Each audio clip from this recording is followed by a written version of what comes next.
que vous allez bien. Je suis ravie de vous retrouver aujourd'hui pour une vidéo favorite du moment où je vais vous présenter les choses qui me bâment le plus en ce moment. Donc que ce soit les musiques que j'écoute en boucle, le roman que je lis en ce moment, le comics que je viens tout juste de terminer à l'instant. Enfin bref, je vais tout vous présenter dans cette vidéo. Et donc on va commencer avec ma playlist du moment.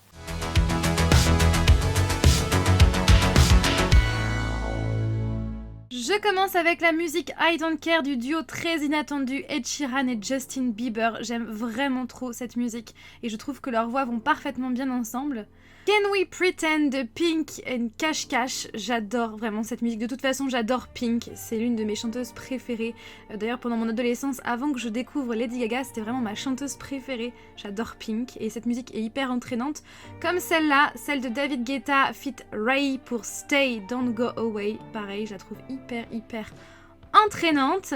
Ensuite, un groupe de musique que j'adore, c'est One Republic et tout récemment, ils ont sorti Rescue Me, encore une fois hyper entraînante et j'adore vraiment la voix du chanteur. De toute façon, je suis fan de One Republic.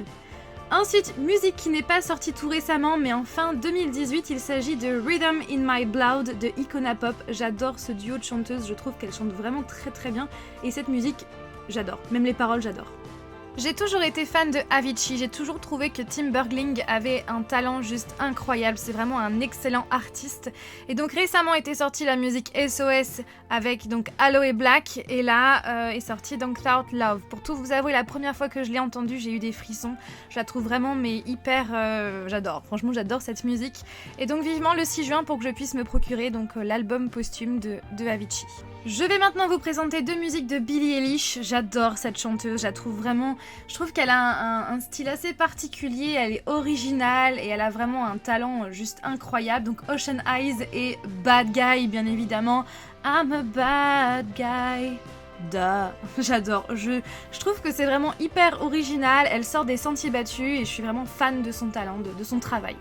Pour l'Eurovision, j'étais à fond derrière Bilal Hassani parce que je suis une très grande fan de sa chanson, des valeurs en fait qu'il représente. Mais malheureusement, ce n'est pas la France qui a gagné, mais les Pays-Bas, grâce à cette musique Arcade de Duncan Lawrence. Et je dois vous avouer que je la trouve vraiment très belle et je l'écoute assez souvent depuis l'Eurovision. Et la seconde musique de l'Eurovision, c'est Truth de Shingiz. Je ne sais pas comment ça se prononce, donc il représentait l'Azerbaïdjan. Et j'aime beaucoup aussi cette musique, elle est hyper entraînante. J'écoute également la musique You and I de Léon, j'adore la voix de la chanteuse. Et depuis mes derniers favoris du moment, donc de la dernière fois, donc du mois dernier, je crois bien, ou d'il y a 2 mois, eh bien je vous avais présenté la musique Power Over Me de Dermot Kennedy. Sachez que depuis, je l'écoute toujours en boucle.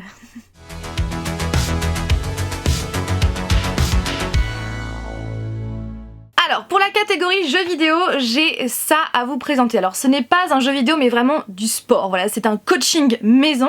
Il s'agit donc de Fitness Boxing que vous pouvez donc retrouver sur Switch. Puisqu'avec Flavien, on a acquis tout récemment une Switch il y a à peu près 1 mois et j'avais acheté ce jeu-là en même temps pour pouvoir faire du sport à la maison. Alors moi, je fais à peu près 2 à 3 heures de sport par semaine, donc par le biais de mes cours d'aquagym que je donne en fait dans mon métier puisque je suis maître nageuse, enfin maître nageur puisque ça se dit pas sinon ça serait maîtresse nageuse.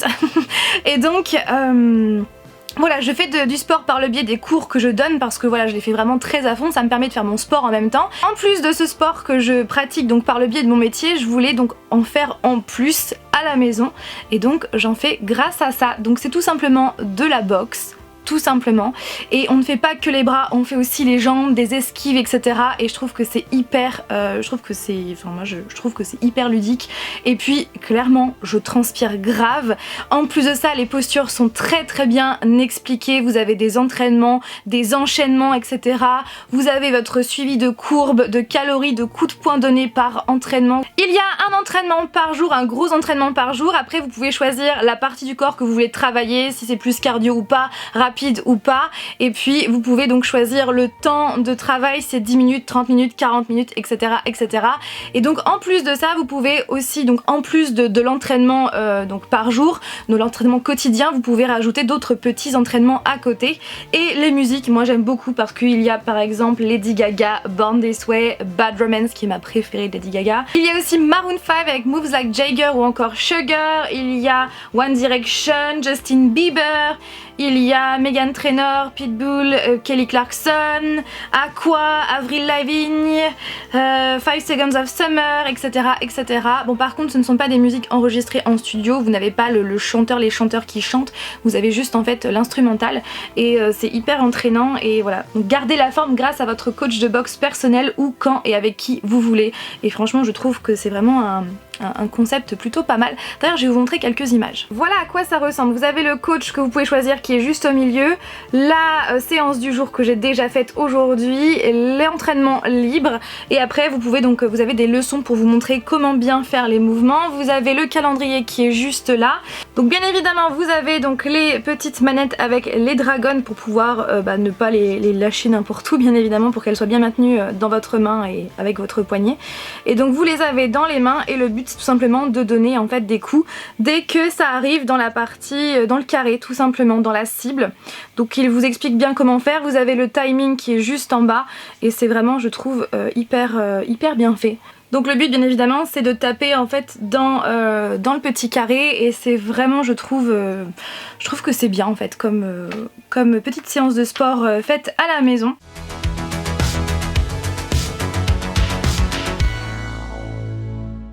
Niveau série, bien évidemment avec Flavie on a commencé la saison 4 de Lucifer, on aime vraiment beaucoup, mais comme je vous l'ai dit, on prend notre temps pour pouvoir bien savourer cette saison 4. En septembre dernier, je sais plus trop quand en fait, je crois que c'était en septembre il me semble, je vous avais fait une vidéo où je vous présentais les séries de la rentrée qui me faisaient trop de l'œil, donc la vidéo s'affiche juste là, et donc parmi ces séries il y avait Manifest qui donc devait sortir début septembre 2018 aux États-Unis. Je n'ai pas eu le temps de la regarder depuis, mais je suis trop contente parce que depuis peu TF1 a eu les droits et donc il y a, je crois, 3 épisodes. Ouais, c'est ça, 3 épisodes tous les mardis soirs. Donc là actuellement on a vu les 6 premiers épisodes et clairement je suis trop fan. Donc c'est l'histoire d'un avion américain qui a disparu donc il y a 5 ans. Il a disparu sans laisser de traces, personne ne sait où il a atterri, améri ou bref, est-ce qu'il s'est crashé, bref personne ne sait. Donc bien évidemment toutes les personnes qui étaient à son bord ont disparu, sauf que 5 ans plus tard l'avion réapparaît, il a atterri sur le sol américain avec tous ses passagers à l'intérieur et ils n'ont pas pris une seule ride. Donc qu'est-ce qu'il s'est passé durant ce voyage, comment ça se fait, etc. Donc dans cette série on va suivre principalement la famille Stone, notamment Ben et Michaela qui sont frères et sœurs qui faisaient partie de cet avion. On va aussi suivre les autres passagers, etc. Et on va voir que depuis qu'ils sont sur le sol américain, depuis qu'ils sont revenus parmi tout le monde, parmi leurs proches, eh bien il se passe des choses plutôt étranges, sachant que eux, donc sur la Terre il s'est déroulé 5 ans, mais eux dans l'avion, eh bien c'était juste un battement de cils, vous voyez, donc c'est plutôt étrange. Donc qu'est-ce qu'il se passe? Et eux ils ont perdu quand même 5 ans de leur vie, sachant que leur vie, la vie sur Terre a continué. Donc voilà, et c'est très mystérieux, c'est très prenant, c'est rythmé, on ne s'ennuie pas. Je suis vraiment contente en fait que cette série passe à la télé, sachant que moi je suis pas, je suis très rarement les séries télé qui sont diffusées à la télé. Moi je suis plus voilà, Netflix ou sur l'ordinateur. Donc voilà, donc je vous la conseille. Bon après recommencez bien à zéro, ne la suivez pas sur TF1 si vous n'avez pas vu les 6 premiers épisodes parce que vous allez être totalement perdu.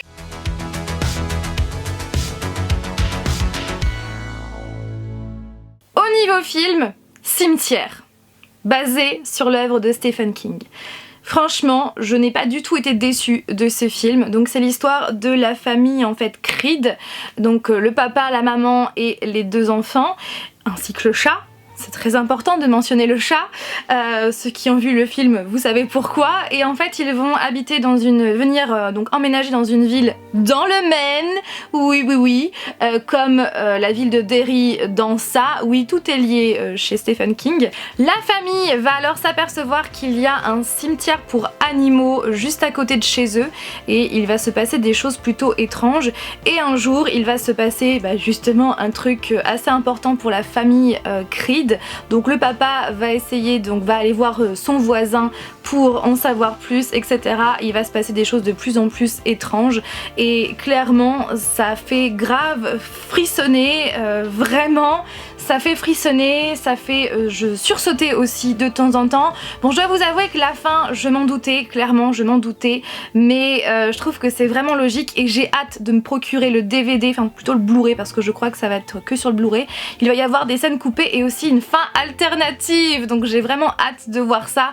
Mais en tout cas c'est vraiment un film que j'ai beaucoup aimé, un film voilà, bourré de suspense, de mystère, voilà, avec du fantastique, avec voilà, on sursaute et ouais, on a peur clairement, oui, je vous le dis. Et j'adore ce genre de film.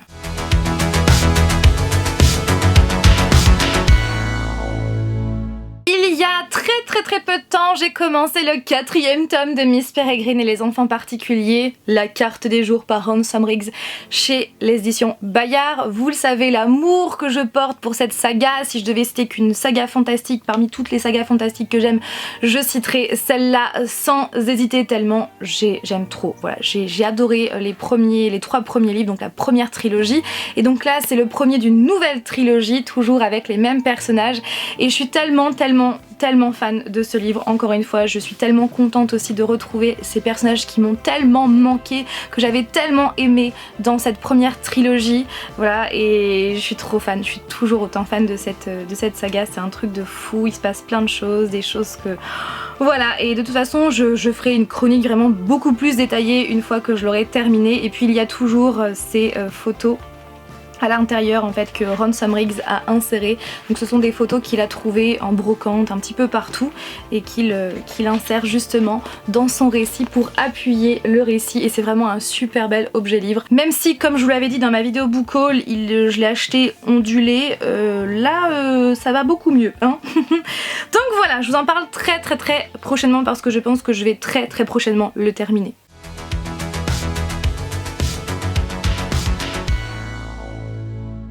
En termes de comics, j'ai terminé juste avant de tourner cette vidéo Thanos, le gant de l'infini. Nico, tu avais raison, ce comics, clairement, je ne suis pas du tout déçue. Donc c'est par Jim Starlin, George Perez et Ron Lim, toujours donc chez Marvel. Donc là vous avez la Dust Jacket et en dessous il ressemble à cela, puisque la Dust Jacket en fait c'est uniquement si vous l'achetez à la Fnac, et en plus de ça vous avez une lithographie à l'intérieur, donc limitée à 1500 exemplaires, donc c'est plutôt cool. Et donc c'est l'histoire, donc c'est un comics qui regroupe la saga cosmique qui est sortie en 1990 et qui met en scène le fameux Thanos qui est toujours voilà, qui a toujours soif de pouvoir, sachant que là dans ce comics il a les 6 gemmes, les 6 pierres de l'infini sur son gant, et il est prêt à tout pour user de son pouvoir et surtout eh bien pour impressionner la dame de la mort qui voilà qu'il convoite en fait. Et c'est vraiment un comics que j'ai beaucoup aimé, que j'ai adoré, même parce qu'il est rythmé, il est bourré de scènes d'action hyper intenses, qui met en scène donc clairement le multiverse avec plein de super héros. J'adore franchement les voir tous ensemble. Donc vous avez Iron Man, Captain America, Hulk, Thor, vous avez le surfeur d'argent, vous avez... plein de monde, et d'ailleurs c'est tout simplement le comics qui a inspiré donc les 2 derniers Avengers, Infinity War et Endgame, donc je suis contente d'avoir lu le comics qui est à l'origine de ça en fait. Le sujet est clairement maîtrisé et même s'il est plutôt épais, je l'ai lu quasiment d'une traite, voilà, et je ne me suis pas du tout ennuyée. C'est mon tout premier comics sur Thanos et je peux vous assurer que ce ne sera pas le dernier.